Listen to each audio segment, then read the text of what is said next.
Dan bagi mengulas saja mengenai menjelang Piala Sumbaksih esok di mana JDT lawan Pahang, bersedia di talian adalah penganalisis sukan Rizal Hashim. Assalamualaikum Rizal.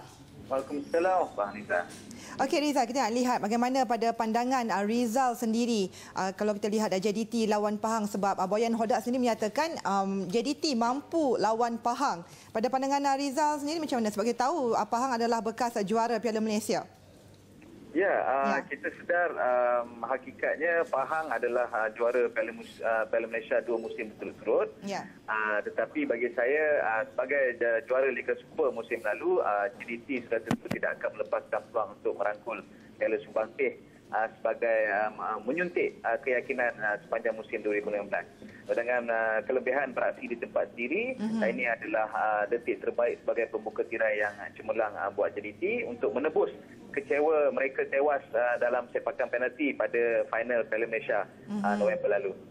Okay, kalau kita tengok, adakah pada pasukan Pahang sendiri perlu mengekalkan posisi yang mereka ada sekarang ni, ataupun sebab kalau kita lihat JDT kabarnya akan menampilkan muka baru, Rizal?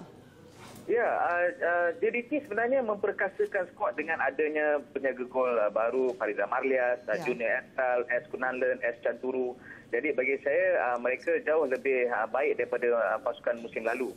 Manakala Pahang pula berdepan cabaran, kerana kalau kita lihat beberapa pemain pada asalnya mahu meninggalkan Pahang tetapi akhirnya dipujuk untuk kekal bersama pasukan. Jadi itu sebenarnya cabaran untuk jurulatih Zana bin Hassan untuk memastikan anak buahnya kekal fokus dan mereka terus dahagakan kejayaan. Sebab itu saya fikir kelebihan berpihak kepada pasukan JDT sebagai juara Liga Super untuk mencatat permulaan yang cemerlang pada malam esok.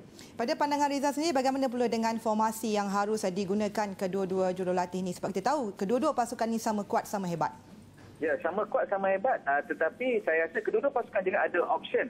Sama ada untuk bermain secara konvensional 4-4-2 ataupun mereka boleh bermain 4-5-1. Dan kita lihat juga sebenarnya daya serba boleh yang ada pada dua-dua pasukan memungkinkan kedua-dua jurulatih untuk mencipta variasi.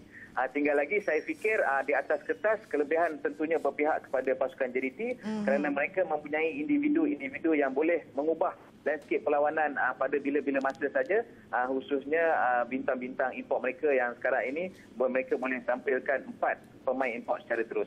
Ya, okey, pada pandangan Rizal sendiri ataupun pilihan skuad Rizal sendiri, Pahang ataupun JDT? Saya memilih JDT untuk merangkul Piala Sumbaksih, menebus kecewa mereka musim lalu pada Piala Sumbaksih dan juga pada final Piala Malaysia. Okey, baik, terima kasih Rizal. Sama-sama kita nantikan esok perlawanan antara JDT dan juga Pahang.